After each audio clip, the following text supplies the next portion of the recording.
please welcome to the stage Jesse Taylor. Whew, been a great session so far, and I'm excited to be here to talk about marketing. It's a passion of mine, but just as I brought up last night how, when I was in marketing, our slides didn't look as good, our presentations didn't look as good, and we hired seasoned professionals to do that. Well, same thing here, and I get to have some seasoned professionals to really talk about marketing, and I don't have to be the one to be the subject matter expert here. So I'd like to welcome my panelists today. We have founder and CMO of 401k marketing, no one better in the industry when it comes to advisor marketing, Rebecca Hurahan. Rebecca, hello. Hi, everyone. I'm honored to be here today. And we have RPAG's senior marketing manager, the person who runs all of our marketing and digital and events and the people who put on this great event. We have Martin Graham. Hi, everyone. Nice to meet you all. That's who they are, but I'll let them talk about their background, their history, what makes them the marketing experts that they are. Rebecca? Hi, everyone. Well, 10 years ago, I had a conversation with a retirement plan advisor. And I asked, hey, if you could do marketing, what would you do? And that sparked a business idea. So now, 10 years later, we help retirement plan experts, like everyone here in the room, to get your name out there so that way you're demonstrating authority, influence, and increasing your business on a regular basis. Yeah. Thank you, Rebecca. Martin. Yeah, so I'm Martin Graham. I'm the senior marketing manager here. I've been with RPAG for about 3 years, but I have a decade of experience in various industries. But yeah, I run the marketing team here. It's phenomenal, and I'm incredibly proud to have a great team. Yeah. Well, Martin's really transformed our process. And while many of you joined RPAG prior to Martin coming on board, we were following a little bit different of marketing process, very direct sold, centers of influence. Martin added digital marketing, worked through the website, and that's a lot what we're going to be talking about today. Kind of going from the old funnel. Raise your hand if this is your marketing process. You start with awareness, you go to discovery, and it funnels down to you get the sale, yay, you won. Raise your hand. Is this your process? Yeah, probably quite a few of you, right? But who has a marketing process that looks like this, that is a continuous infinity loop from lead generation to sales and loyalty and advocacy? Who has this? We got a couple. All right, we're getting you on the panel next year. All right. Right, this is something that you can go and you can take, right? So what is this? It's having loyalty. It's creating awareness through email, through social, paid ads, SEO. Having consideration phase, right? So consideration, that's going to be a webinar, a landing page, an email, piece of content. It's going to lead into that sales cycle where the two lines converge. I always look at that. That's the meeting. That's the one-on-one that you're going to get, or a phone call that you're going to have. So that's engagement. They're going to respond back to your phone call. They're going to book a meeting with you, have a discovery call. Then you have the purchase phase, right? So that's going to be finalist meetings, one-on-one meetings, proposals, contracts. That's where you go, right? And then advocacy, onboarding, conferences, ongoing support, webinars, right? These are things that you're going to do with your clients on an ongoing basis. But as I have learned being in this industry for a while now, that sales is service and service is sales. So communication and marketing isn't just about winning the business, it's about retaining the business as well. And your communication that is going to get you to the sale, you can't forget about that when it comes to your client consulting. Because when it comes to new ideas like retirement income or target date fund evaluation, you need to communicate that, create awareness about it, create engagement about it, and go through a sales process to your client. Even if it's something that isn't really selling them, but just convincing them to take a different path and make a change. When you think of your marketing, think of your different distribution channels that you have, right? You have digital, you have your event-based marketing, you have your centers of influence, and you have your direct marketing. All of them kind of coalesce into one or another. For example, I saw a great email this morning from our friends at BlackRock who are just up here, and they said, join the Jubilee. We're going to be Speaking on the main stage at 10 o'clock, we're going to have a breakout session Monday afternoon. Come to table number 16 where we're going to be. That's not maybe their number, check the app on that. And I'm like, what? I sent it to Martin. I'm like, hey, you're about to go on stage, but take a look at this. And I was like, this is great activation. They're doing an event, right? They're in an event, but they're using digital marketing to promote that and create engagement. So, that's just a little overview of how I like to look at marketing in my experience. But, I thought it would be, fun to see their view on marketing and how you advisors in the room can enhance your game there. All right, everyone. So we're going to do a couple of icebreakers. First one, who here has their phone near them right now? Does anyone have their phone near them? Yeah, all of us do, right? 91% of the time, we have our phones within a 3-foot radius of us, even when we sleep. Does anyone know ballpark how many times we touch our devices per day? We pick it up, we look at it, we scroll. Any ideas? 1,600. I love That's before noon for me. And last question here, ballpark. How many hours do you think we spend staring at our screens? I think it's 1 hour, 2 hours.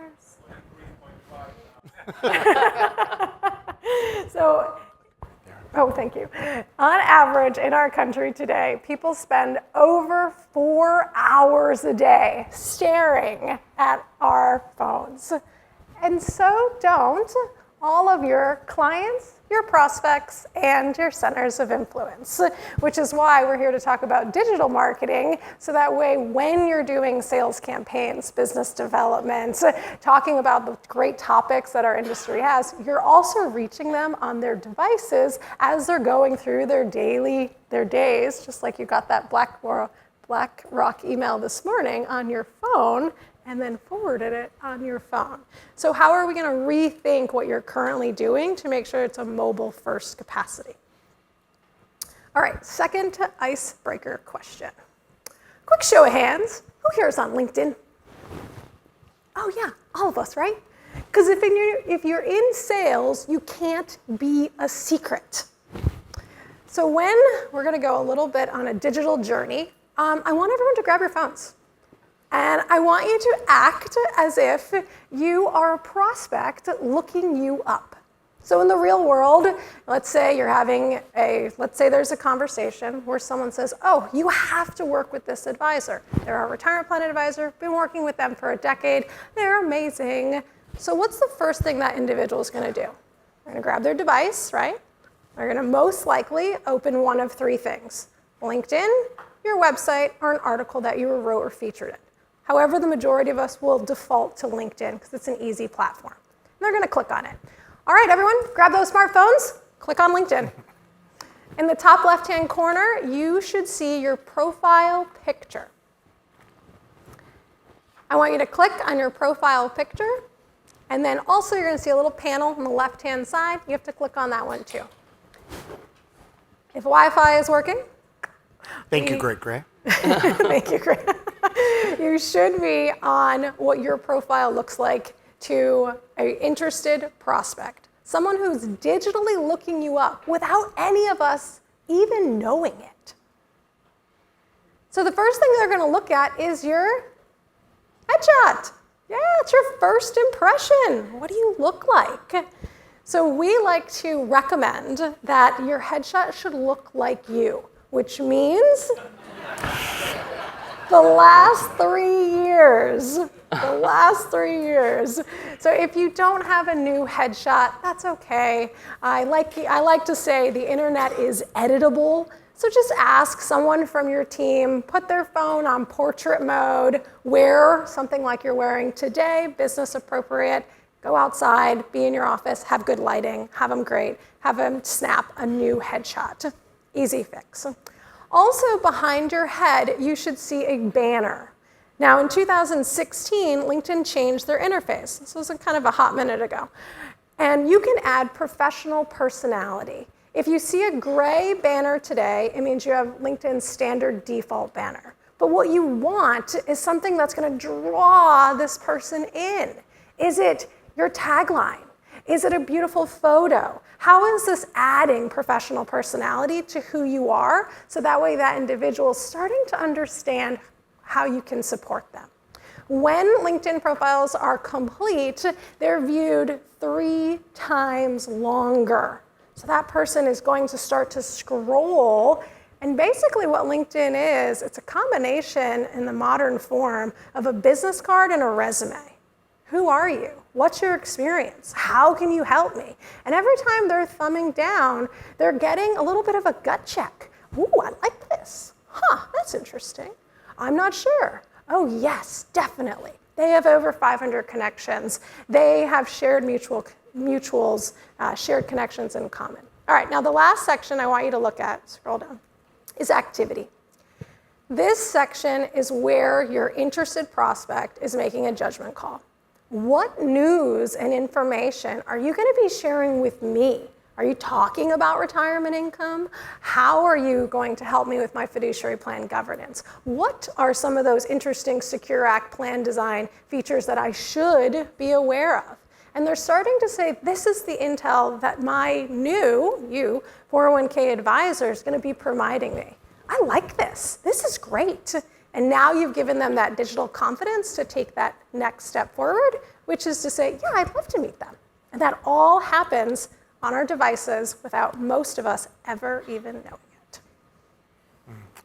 Thank you. I'm guilty of the old photo, so I got to update that. Let's work on that, Martin. All right, so now we get to website, right? I talked about a little bit RPAG changing our website experience. It's a very integral part of our marketing. I have also been involved formerly on the NFP side when we were with them, of being involved in website, but we invested heavily in that. So Martin, what are some of the things that advisors should be doing when they're looking at their website and the fundamentals of building an advisor-focused website? Yeah, I think there's 2 sides to this, and we already touched on that already with some of this, but everyone's conducting research on you or your company, so some of the fundamentals you're going to need for those people are a warm and inviting homepage, an About Us section with a fleshed out mission statement, and those headshots, bringing it up to date, it's all about branding. But the other side is a little technical because not all of that due diligence is done sat at a workstation. Everybody just did it on their phones right now, and 57% of total traffic to the RPAG website was on mobile devices. So, and I see this all the time when I do my research is I'm still seeing poorly optimized websites for mobile users. So I'm urging everybody to pull out their website and check out their navigation and see if it's intuitive. Their load times are page loading fast. And I think another part of it is also images and see how they're behaving. People throw text in images, and when it sizes and stacks, it doesn't translate well onto mobile. There's just a couple of things that can help you out there. Thank you, Martin. So when we hired you, we had a very static, not dynamic website.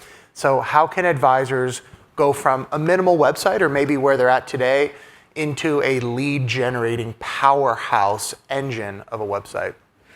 Yeah, I think the best way to look at this is to take a bottom-up approach. Think about what you want a potential client to do. Is it fill out a form? Is it book a meeting with you? Or is it to call you directly? Once you've discovered that, it's all about working back and see how you can get somebody to do that. I'll use RPAG as an example here, but this strategy works for all businesses. I used to work in the medical industry, in the hospital. It worked for that, and also in advisory practice. So because it is one of the most impactful changes I made, I have a graphic for you to show, the old structure versus the new. And as you can see from this structure, they have independent pages with various levels of information on it, but there wasn't any next steps, no call to actions. The only way to reach out to us was on a Contact Us form, but that was buried in the site and no real way to get there. So the results of that approach were about 10 to 25 form completions a year. With this new approach, we're getting 16 a week. And as you may have been able to see, one of the largest changes we made was creating that individual pages for all of our offerings. And creating those was rooted initially in SEO best practices. However, the benefits go way beyond that. We're able to track what users are interested in. So if they signed up for our newsletter, we're able to then automatically enroll them into a highly targeted drip email campaign that nurtures that interest and pushes them towards that final conversion of booking a meeting. I hope you're able to see that the website structure is more than just improving your visibility and user experience. It can actually lay the groundwork for much broader marketing strategies. Yeah, I mean, think about your own site. If you have pages on, let's say, fiduciary education, and you can take content, obviously, from our RPAG, Fiduciary Fitness Program, but if you have a form fill or a link to your Calendly or HubSpot or whatever meeting booking tool you're using, you can set that up so when someone books a meeting, you know exactly that they were interested in learning more about fiduciary education. And that can help you in that engagement cycle to be more focused and targeted in how you're going to approach that first meeting that you have. So, Martin, what are some of the things that advisors could do to know that they have set up their website optimally? Yeah, that's a great question. Something I say a lot, especially to my team, is every page on a website has a job to do. Whether it's to convert a user directly, or is it to push people deeper into the website where conversion opportunities are much more likely. I'd tell everybody to first take a look at your metrics. Are you seeing an increase in those actions that matter most that we just talked about? Tools like Google Analytics can show you how users are interacting with your website. Where are the traffic coming in? Where are they spending their time? Where are they dropping off? And what pages are driving those conversions? Next, you really want to think about your user journey.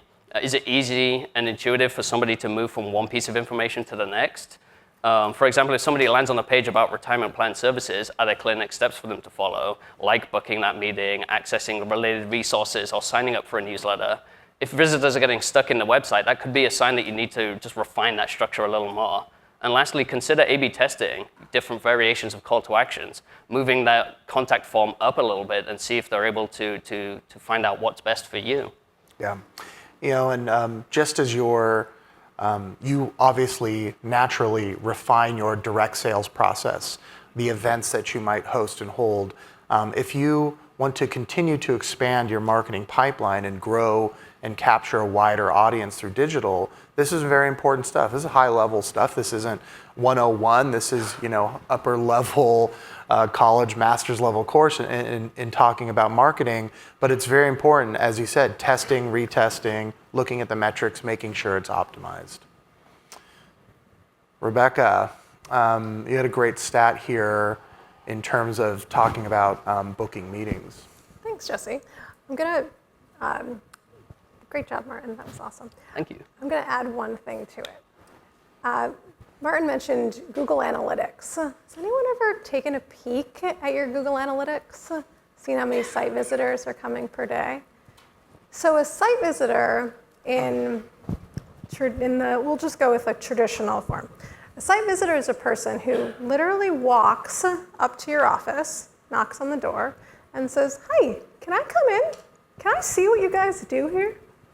What do you guys do? How can you work with me?"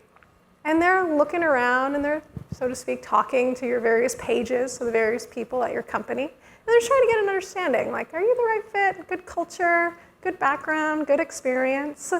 When you look at Google Analytics, some of you are going to find that you have 1,400 people a month knocking on your business door going, "Hey, what do you guys do?" And so when you say build out your website in a structure in a way that follows the user journey, and Google Analytics lays this out for you with digital pipes, so you can see where people are going and where they kind of drop off. It's an incredibly powerful, free tool that you can use. You can also schedule time directly with Google, and they'll walk you through it as well. Yeah, I mean, when some of you have gone through our digital marketing process and you've booked a meeting, I often, I like a good person, I look you up on LinkedIn, I look up your website, and I try to find out what you do. And sometimes I have to search for quite a while to find the retirement plan consulting page. And I'm like, oh, maybe they really don't do much business. Maybe they're not a good fit for RPAG. And even though you might be an expert when I talk to you, but that's what your presence online and your website are giving me before I meet. Now imagine, I'm trying to sell you something, right? But like imagine if I'm a plan sponsor and I look you up and I go, oh, they're not as qualified as right off the bat off that first impression. So I know we want to get to content distribution, very important when you talk about your website and then your marketing, and now you're pushing out content. Right. So in our country today, there are 4 different and very, very, very unique generations. There are baby boomers, Gen Xers, millennials, and Gen Z. And all of them like to receive and consume content dramatically differently. And I want to be sensitive to time. So of these generations today, when it comes to our labor market, not sure if this is the pointer, our full labor market has pretty roughly equal all the 4 generations. So as you're thinking about how you're educating 401k participants, you want to understand that baby boomers and Gen Xers really like newsletters. So use Retirement Times. When it comes to millennials, digital tools, financial wellness, and Gen Z, they love anything digital and on their phones. So how are you educating this new cohort? At the same time, in our country today, 52% of small businesses are owned by baby boomers. So we still live in a very much a traditional marketplace.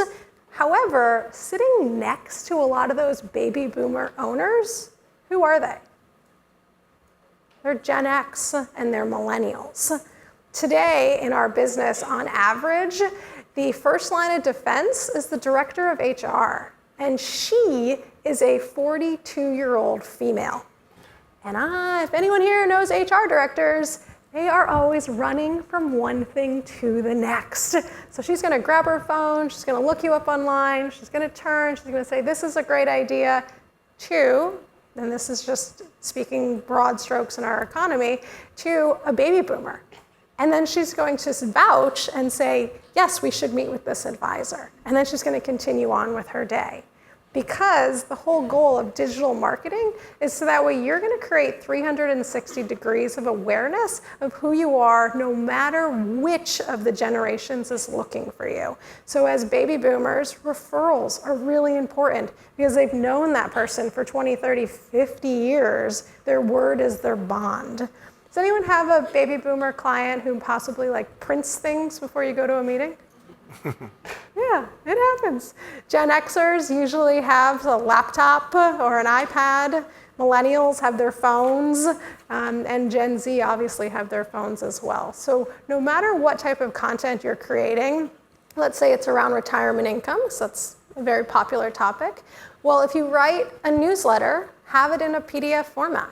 Put it in a guide for your plan spot for your Gen Xers, put it in an article for your millennials, and if you're so brave, put it in a reel for the Gen Zers, because they might not be thinking of retirement income, but Gen X's or Gen Zs are really smart. They might be thinking of their grandparents or their parent, and they're very fast to send those TikToks, which I don't think anyone's on, but they're very fast to send those TikToks or Instagram posts to their fellow cohorts. So you're saying have some online Riz? Is that how the kids say it? I don't know. Yeah. So Martin, how can advisors really streamline and enhance their content creation and content distribution? Yeah, so, well, at RPAG, we've built a very hungry marketing machine when it comes to, pumping out content. We create it in-house, webinars, one-pagers, participant pieces, tech enhancements, even event coverage. I mean, you'll probably notice the cameras in the back of the room right now. They're not just projecting our beautiful faces up on the screens, they're also recording. And in about a week, I'll receive a stack of hard drives, and we'll take those videos and edit them out and start distributing them onto our YouTube channel. We'll then create individual blog pages for each of those sessions and start dripping them out through email campaigns and social media. That's how we like to stay above. If you've seen our YouTube channel lately, you'll see we did the same thing for our Spring Summit sessions. And you can take a similar approach with this by leveraging the marketing resources available to you at RPAG. Melody did a session on this yesterday, highlighting which it is, but I don't want to go too deep into it, but the key here is that consistent, dripping out those consistent content and having your pipeline full, planning ahead is going to be key. And getting the most out of your content is about reworking and recycling it for different channels. Like once the initial buzz of our YouTube videos fades, we'll then create shorter, much more digestible pieces that highlight those key moments and creating those YouTube shorts. So don't be afraid to recycle it for different forms of content. Yeah, of course. Retirement Times monthly newsletters, participant memos, one-pagers, PowerPoint decks. I know, Rebecca, you guys at 401k Marketing have a great wealth of resources and content as well. So content is out there, professionally created, obviously, from RPAG and organizations like 401k Marketing. Content is cheaper than ever when it comes to AI and content creation, but obviously you have to be a more watchful eye, and that's not always accurate. So you definitely want to work with professionals who know what they're doing, create professional content, and then distribution and the strategies that we have. So quick recap.